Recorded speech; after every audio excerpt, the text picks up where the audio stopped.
Hello, welcome to my channel. তো আজকে যে টপিকটা আলোচনা করা হবে সেটা হলো থার্মোডাইনামিক্স বা তাপগতিবিদ্যা। ক্লাস 11-এর থার্মোডাইনামিক্স বা তাপগতিবিদ্যা চ্যাপ্টারটা আজকে আলোচনা করা হবে। তো এটা হয়তো অতটা ডেপথে যাব না। এই চ্যাপ্টারটা আমরা কি করব না অনেকটা উপরে উপরে পড়বো বা রিভাইজ করবো যাকে বলে। তো চলো শুরু করা যাক। তো তাপগতিবিদ্যা পড়ার জন্য প্রথমে আমাদেরকে তিনটে টার্ম জানতে হবে। সেটা হলো সিস্টেম, সারাউন্ডিংস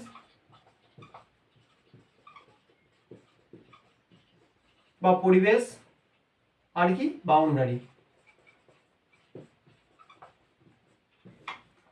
সিস্টেম, সারাউন্ডিংস মানে হচ্ছে পরিবেশ, আর বাউন্ডারি মানে হচ্ছে পরিসীমা। তো সিস্টেম কি না, সিস্টেম হচ্ছে কোনো একটা আমরা বৈজ্ঞানিক যখন পরীক্ষা নিরীক্ষা করি তখন যে শুধু যেটুকু অংশের মধ্যে পরীক্ষা নিরীক্ষাটা করা হয় সেটাকে বলা হয় সিস্টেম। আর সারাউন্ডিংসটা কি, সিস্টেম ছাড়া পরিবেশের বাকি পুরো অংশটাকে বলা হয় পরিবেশ নয়, মানে সিস্টেম ছাড়া বিশ্বের বাকি অংশটাকে বলা হয় পরিবেশ। আর বাউন্ডারি কি, যে একটা কাল্পনিক বা বাস্তব একটা দেওয়াল বলা যেতে পারে সেটা সিস্টেম এবং সারাউন্ডিংসকে আলাদা করে রেখেছে, অর্থাৎ সিস্টেম এবং পরিবেশকে আলাদা করে রেখেছে, সেটাই হলো বাউন্ডারি। যদি আমরা উদাহরণ নিই, এক কাপ চায়ের উদাহরণ নিই, যদি এক কাপ চায়ের মধ্যে চা আছে, চাটা গরম চা আছে, এবারে এবারে কি এর ভিতরে যে চাটা আছে সেই চাটা হলো সিস্টেম। চায়ের কাপের যে দেওয়াল সেটা হলো সারাউন্ডিংস অর্থাৎ পরিবেশ, সরি, চায়ের কাপের যে দেওয়াল সেটা হলো বাউন্ডারি বা পরিসীমা।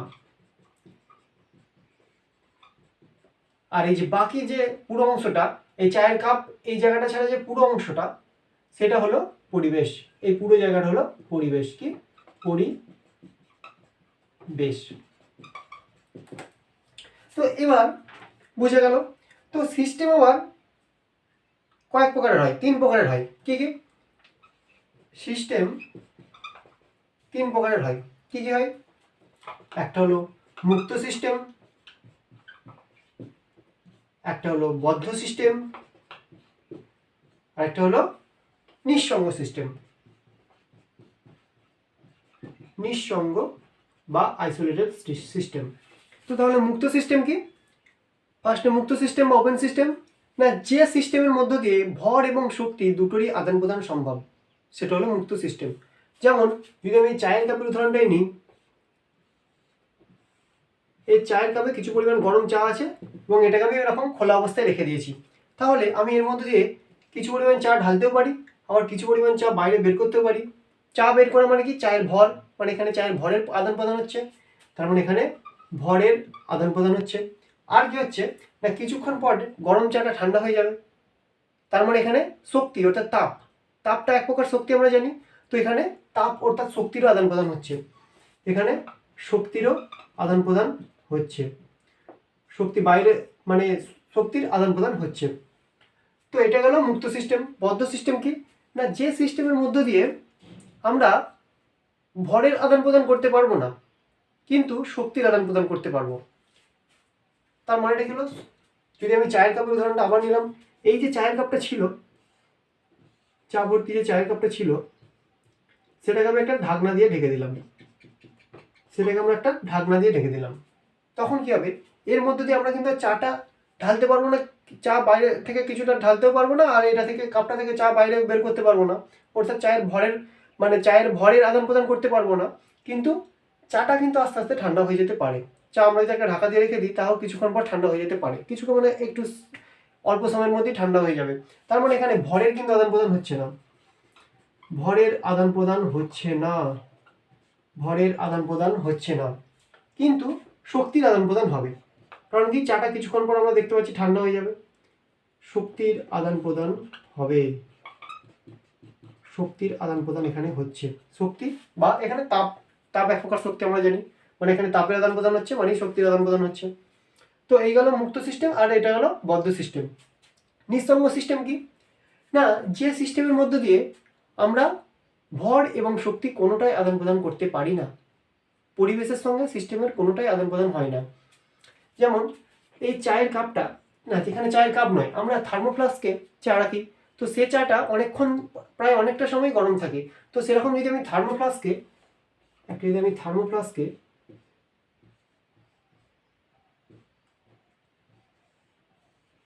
থার্মোফ্লাস্কে চা রাখি, তাহলে কি হবে, এই চায়ের মধ্যে দিয়ে আমরা তো ঢাকনাটা আটা থাকবে, তার মানে ভরের আদান প্রদান তো হবে না, আর শক্তির আদান প্রদান হবে না। কেন না, এই চাটা তাপটা বাইরে বেরোতেও পারবে না, আর বাইরে থেকে তাপ আসতেও পারবে না থার্মোফ্লাস্কে রাখলে। তার মানে এখানে তাপের আদান প্রদান হচ্ছে না, তার মানে শক্তির আদান প্রদান হচ্ছে না, শক্তি আদান প্রদান হবে না। তার মানে যদি কি দেখলাম, মুক্ত সিস্টেম কি, মুক্ত সিস্টেমের মধ্যে আমি ভর এবং শক্তি দুটোই আদান প্রদান করতে পারি সিস্টেম ও পরিবেশের মধ্যে। বদ্ধ সিস্টেম কি, সিস্টেম ও পরিবেশের মধ্যে আমরা শুধুমাত্র শক্তির আদান প্রদান করতে পারি, ভরের আদান প্রদান করতে পারি না। আর নিঃসঙ্গ সিস্টেমে কি দেখলাম, ভর এবং শক্তি কোনোটাই আদান প্রদান করা যাবে না। এই গেল সিস্টেমের প্রকারভেদ। তো এবারে আসছি থার্মোডাইনামিক প্রপার্টি। তো থার্মোডাইনামিক প্রপার্টি বা তাপগতীয় ধর্ম এটা কি না, তাপগতীয় ধর্ম হলো এমন কিছু পরিমাপযোগ্য ভৌত রাশি যেটার দ্বারা সিস্টেমের অবস্থাটা ব্যাখ্যা করা যায়, মানে সিস্টেমটা কোন অবস্থায় আছে এগুলোর দ্বারা ব্যাখ্যা করা যায়। এটাকে বলা যেতে পারে ভেরিয়েবলও বলা যেতে পারে। মানে কি, কোনো একটা যদি আমি এক কাপ চাই নিলাম আমি, তো এই চাটার কি আমি বলতে পারি কি কি, মানে চাটা যদি ব্যাখ্যা করতে যাই তাহলে কি কি বলতে পারি, চায়ের কি কি দিয়ে একে ব্যাখ্যা করব, চায়ের কত উষ্ণতা বা টেম্পারেচার সেটা বলতে পারি, চায়ের আয়তন কত সেটা বলতে পারি, চায়ের প্রেসার বা চাপ কত সেটাও বলতে পারি, আর কি বলতে পারি না, চায়ের সান্দ্রতা, পৃষ্ঠটান ইত্যাদি এসব তো বলতে পারি। এরকম অনেক আছে, কিন্তু মেন যেগুলো সেটা হচ্ছে উষ্ণতা, আয়তন, চাপ, আর কি সংযুতি বা কম্পোজিশন, মানে চাটা কি কি দিয়ে তৈরি, কম্পোজিশন বা সংযুতি, চাটা কি কি দিয়ে তৈরি, তাহলে আমরা এগুলো বলতে পারি। এগুলো কি বলা হয়, থার্মোডাইনামিক প্রপার্টি বা তাপগতীয় ধর্ম। এটাকে ভেরিয়েবলও বলা হয় বা চলরাশি। ওকে, টেম্পারেচার, ভলিউম, প্রেসার, কম্পোজিশন, এগুলো হচ্ছে মেন কোনো একটা সিস্টেমের মেন তাপগতীয় ধর্ম। তো এই থার্মোডাইনামিক প্রপার্টিকে আমরা কি কিভাবে ভাগ করতে পারি, একটা হলো এক্সটেন্সিভ বা পরিমাণগত ধর্ম,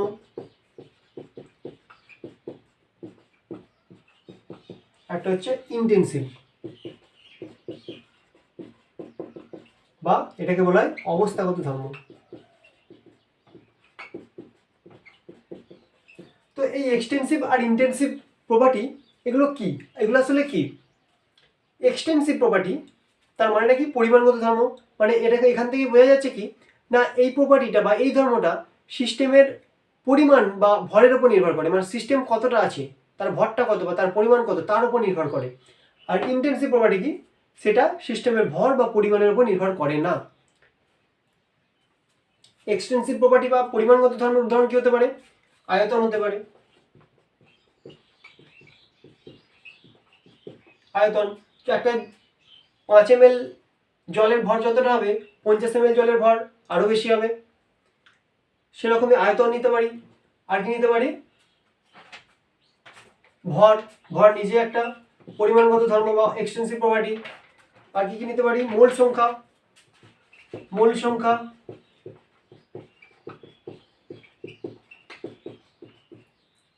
আন্তঃশক্তি, এই আন্তঃশক্তি টার্মটা পরে পড়বো, আমরা আসছি আন্তঃশক্তি বা ইউ। আর কি নিতে পারি, এনথালপি, এগুলো সব পরে পড়বো, এনথালপি, এনট্রপি, আর এটা কি মুক্ত শক্তি বা ফ্রি এনার্জি, মুক্ত শক্তি। এগুলো এক্সটেন্সিভ প্রপার্টি, কারণ এগুলো সিস্টেমের ভরের উপর বা পরিমাণের উপর নির্ভর করে। পর ইন্টেন্সিভ প্রপার্টি কোনগুলো বললাম না, যেগুলো সিস্টেমের পরিমাণ বা ভরের উপর নির্ভর করে না। তো ইন্টেন্সিভ প্রপার্টি বা অবস্থাগত ধর্ম এর উদাহরণ কি কি হতে পারে, ঘনত্ব,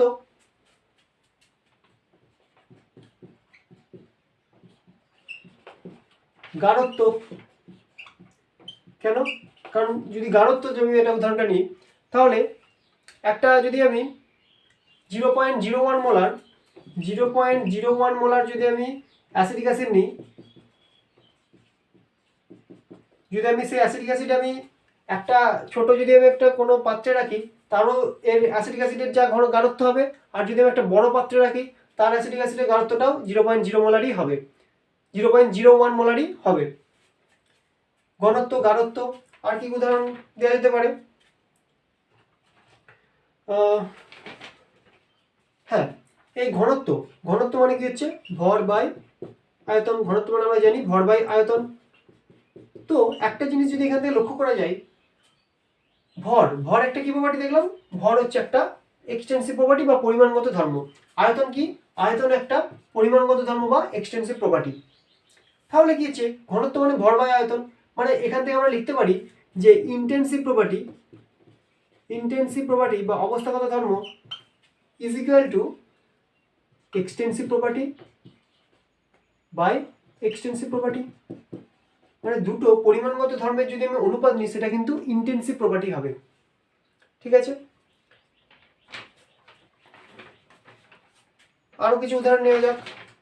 ইন্টেন্সিভ প্রপার্টি, চাপ,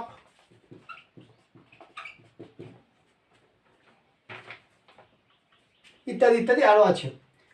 তো এই গেল এক্সটেন্সিভ এবং ইন্টেন্সিভ প্রপার্টির ব্যাখ্যা। এবার আমরা দুটো টার্মে আসছি, সেটা হলো স্টেট ফাংশন আর পথ ফাংশন। তো স্টেট ফাংশন কি না, সিস্টেমের যে সমস্ত তাপগতীয় ধর্ম বা চলরাশি সিস্টেমের অবস্থার উপর নির্ভর করে, কোন পথে ঘটছে সে তার উপর নির্ভর করে না, শুধুমাত্র অবস্থার উপর নির্ভর করে।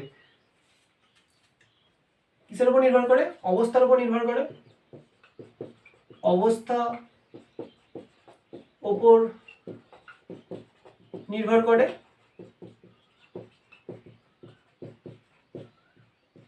আর এটা কি করে? পথের উপর নির্ভর করে, কোন পথে ঘটছে তার উপর নির্ভর করে, নির্ভর করে। এবার যদি দেখি, যদি একটা আমি সিস্টেমের স্টেট 1 আছে, মানে প্রাথমিক অবস্থায় আছে, সেই অবস্থায় যদি তার টেম্পারেচার T1, ভলিউম V1 এবং প্রেশার P1 হয়, তো যদি আমি এটাকে স্টেট 2তে একটা অন্য একটা অবস্থায় নিয়ে যেতে চাই, স্টেট 2তে নিয়ে যেতে চাই, তাহলে টেম্পারেচার, প্রেশার, ভলিউম এই তিনটে কিন্তু চেঞ্জ হতে হবে। এই তিনটেই চেঞ্জ হতে পারে, বা তিনটের মধ্যে যে কোনো একটা বা দুটো অন্তত চেঞ্জ হতে হবে।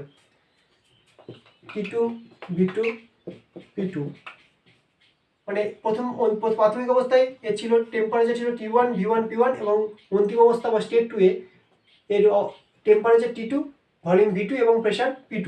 তা যদি এগুলো চেঞ্জ হয়, এই ভেরিয়েবলগুলো চেঞ্জ হলেই আমরা বলতে পারি যে এটা এক স্টেট থেকে অন্য স্টেটে গেছে। যদি এগুলো চেঞ্জ না হয়, তাহলে তখন যদি টেম্পারেচার, ভলিউম, প্রেশার একই থেকে যায়, তখন বলবো আমরা থার্মোডাইনামিক ইকুইলিব্রিয়ামে আছে। কিসে আছে? তাপগতীয় সাম্যাবস্থাতে আছে।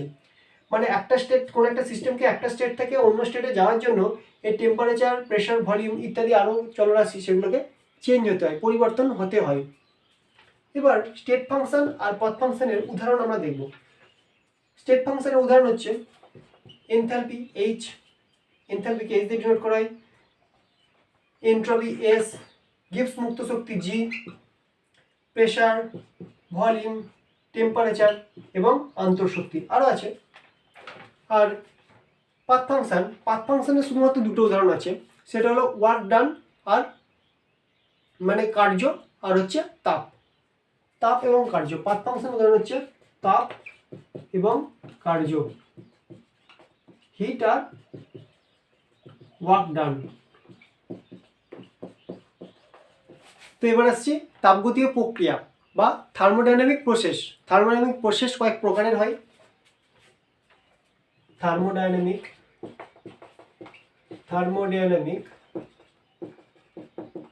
প্রসেস বা তাপগতীয় প্রক্রিয়া।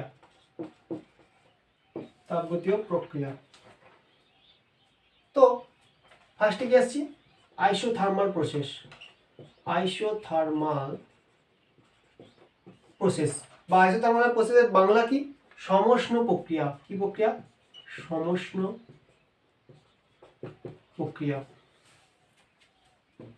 তো আইসোথার্মাল প্রক্রিয়া কোনটাকে বলা হয় না, যে তাপগতীয় প্রক্রিয়ায় সিস্টেমের টেম্পারেচারটা কনস্ট্যান্ট থাকবে। কি থাকবে? টেম্পারেচারটা কনস্ট্যান্ট থাকবে। টেম্পারেচার কনস্ট্যান্ট মানে উষ্ণতাটা স্থির থাকবে। বা চেঞ্জ ইন টেম্পারেচার মানে টেম্পারেচারের যে চেঞ্জ বা উষ্ণতার যে পরিবর্তন সেটা জিরো হবে। চেঞ্জ ইন টেম্পারেচার সেটা হচ্ছে জিরো হবে। তাহলে আমরা কি মেন তিনটে কি পড়েছিলাম? মেন তিনটে ভেরিয়েবল বা ধর্ম কি? Pressure, temperature, volume. তো এখানে টেম্পারেচারটা এখানে স্থির আছে, টেম্পারেচার স্থির, কিন্তু কি কি চেঞ্জ হচ্ছে? প্রেসার আর ভলিউম এই দুটো চেঞ্জ হচ্ছে। তো আমি যদি টেম্পারেচারটা এখানে স্থির, আমি যদি প্রেসার আর ভলিউমের আমি একটা গ্রাফ আঁকতে চাই, তাহলে কি হবে? প্রেসার আর ভলিউমের গ্রাফ আঁকবো, লেখচিত্র আঁকবো। তো টেম্পারেচার স্থির, আমরা কি পড়েছিলাম? স্থির উষ্ণতায় বয়েলের সূত্র কি পড়েছিলাম? না স্থির উষ্ণতায় গ্যাসের আয়তন তার চাপের সঙ্গে ব্যস্ত অনুপাতে পরিবর্তিত হয়, পি প্রপোর্শনাল টু 1/v বা ভি প্রপোর্শনাল টু 1/p। তার মানে গ্যাপটা কীভাবে আসবে? পিভি গ্যাপটা কি আসবে? এরকমভাবে আসবে বয়েলের সূত্র অনুসারে এটা।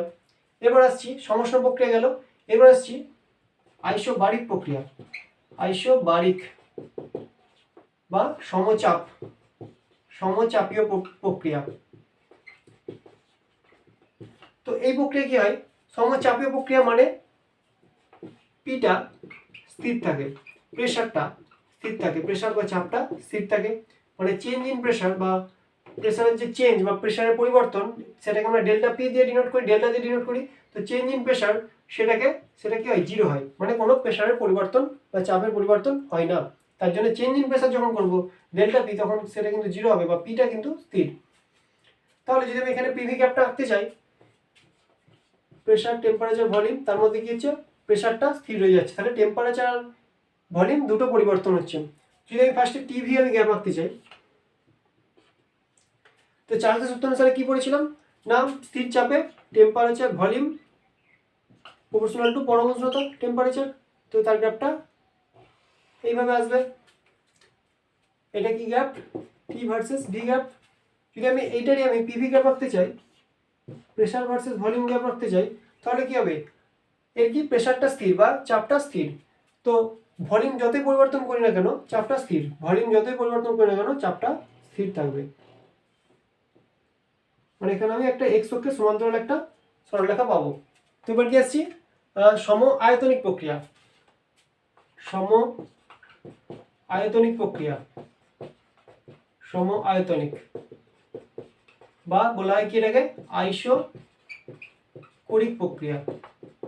আইসোকোরিক। তো সম আয়তনিক মানে নাম শুনে বোঝা যাচ্ছে, নাম শুনে কি বোঝা যাচ্ছে? না এর ভি বা ভলিউমটা স্থির, এর আয়তন বা ভলিউমটা স্থির।